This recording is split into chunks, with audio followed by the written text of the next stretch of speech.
अस्सलामुअलैकुम दोस्तों, मैं हूं उमैर अदीज़ और आप देख रहे हैं यू आर अदीज़। ये वीडियो मेरा बुनकर के टॉपिक पे नहीं है, ये वीडियो मेरा है। मैं इसलिए हंस रहा हूं कि ये वीडियो बनाते समय मुझे हंसी आ रही है क्योंकि टॉपिक ही कुछ ऐसा है।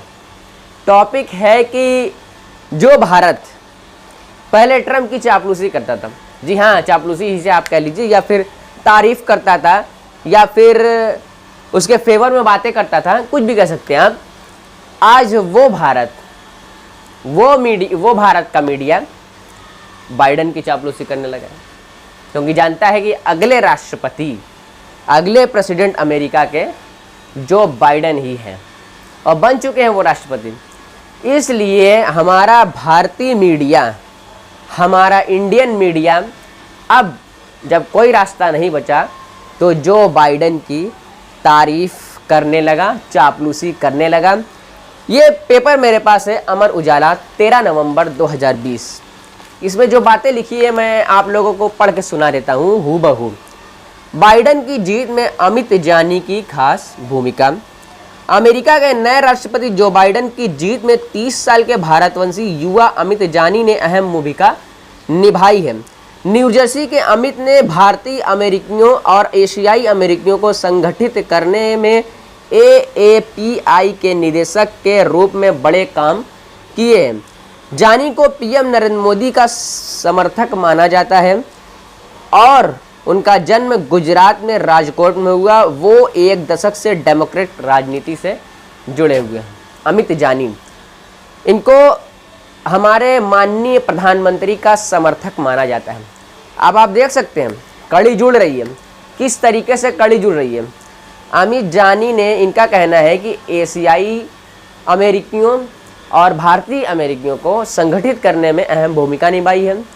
ये एक कड़ी हुई, अमित जानी इंडियन है। उसके बाद दूसरी कड़ी जुड़ रही है कि वो नरेंद्र मोदी के हमारे माननीय प्रधानमंत्री नरेंद्र मोदी के खास फेवरेट समर्थक हैं।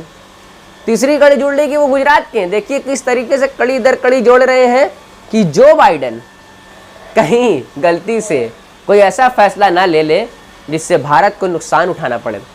क्योंकि आपने देखा था कि ट्रम्प को जिताने के लिए अगली बार ट्रम्प सरकार का नारा दिया गया था। अब की बार ट्रम्प सरकार। वहाँ इलेक्शन चल रहा था, वहाँ वोटिंग चल रही थी, वहाँ वोटों की गिनती चल रही थी और यहाँ हवन चल रहा था कि अगली बार ट्रम्प सरकार। किसका नारा था बताने की ज़रूरत नहीं है। अगली बार ट्रम्प सरकार नहीं हुआ, अगली बार बाइडेन सरकार हो गया। तो अब बाइडेन को खुश करना पड़ेगा। किस तरीके से खुश किया जाए? मीडिया के ज़रिए खुश किया जाएगा, चापलूसी करके खुश किया जाएगा। कब तक चापलूसी करोगे? अगली बार कोई और सरकार आएगी। जिस जो बाइडेन की पहले बुराई होती थी और जो बाइडेन ने एक बार जो 370 धारा हटाई गई थी कश्मीर से, उसके ऊपर टिप्पणी की थी, कमेंट किया था कि ये सही नहीं किया है भारतीय लोगों ने, भारत के कानून में ये सही नहीं हुआ है और धारा 370 नहीं हटाना चाहिए था। वहाँ जो बाइडेन ने इसकी कड़ी निंदा की थी। तब यहाँ के लोगों ने, यहाँ की मीडिया ने जो बाइडेन के बारे में बुरा भला कहा था और ये कहा था कि जो बाइडेन मतलब सही व्यक्ति नहीं है, सही इंसान नहीं है और वो केवल ऐसे ही भारत की बुराई करते रहते हैं। यानी कि तब भारतीय मीडिया ने जो बाइडेन की बुराई की थी।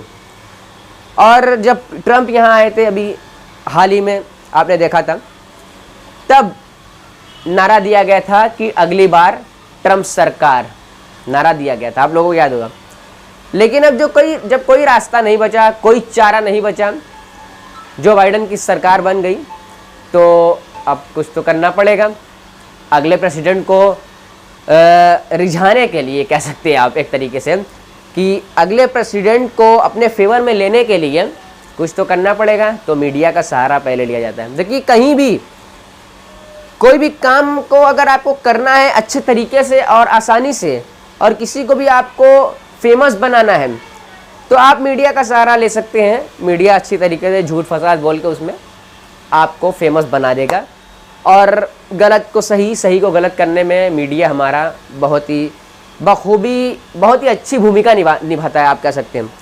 तो बस बताने का ये मकसद था कि अब जो बाइडेन जिसकी पहले निंदा की जाती थी, जिनके बारे में पहले बुरा भला कहा जाता था और कहा जाता था कि अगली बार ट्रम्प सरकार, और वोटों की गिनती के समय हवन किए जाते थे और प्रार्थनाएं होती थी भगवान से और दुआएं मांगी जाती थी कि अगली बार ट्रम्प सरकार यानी अगली बार ट्रम्प ही प्रेसिडेंट बने। लेकिन ऐसा हुआ नहीं, ऊपर वाले को कुछ और मंजूर था और वहाँ की जनता को कुछ और मंजूर था, क्योंकि वहाँ की जनता हमारी तरह तो है नहीं कि कोई भी टॉपिक हो, कोई भी मुद्दा हो, अगर हिंदू मुसलमान हो गया तो एक तरफ वोट।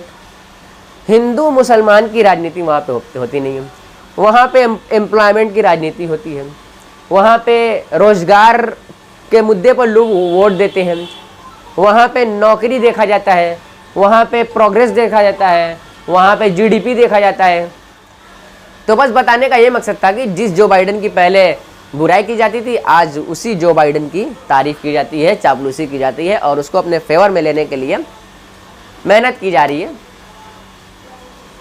और हम ये उम्मीद भी करेंगे कि जो बाइडेन जो भी फैसला ले भारत के हक में ले और जो अमेरिका और भारत का रिश्ता और मजबूत हो, हम यही आशा करेंगे।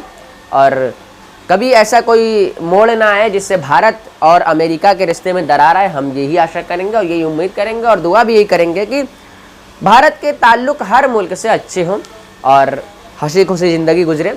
बस यही दुआ करते हैं। आप देख रहे हैं यू आर हदीस। अगर आपको ये वीडियो पसंद आया हो और दूसरों तक पहुंचाना है तो उसको शेयर करें। हमारे चैनल यू आर हदीस को सब्सक्राइब करना ना भूलें। मिलते हैं नेक्स्ट वीडियो में। अल्लाह हाफिज़।